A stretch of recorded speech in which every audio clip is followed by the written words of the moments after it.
Munyaya inokatyamadza, mumwe mupurisa abvuma mhosva yekuti ndiye akapfura Detective Constable Cassandra Hove kuBulawayo. Mupurisa uyu anonzi Constable Muradzikwa, pari zvino ari muhusungwa paDonington Police Station.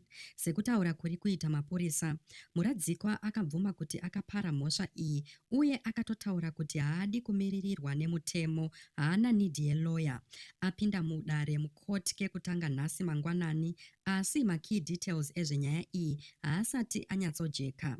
Chikonzero chakaita kuti Cassandra aurayiwe hachisati chakonfemwa.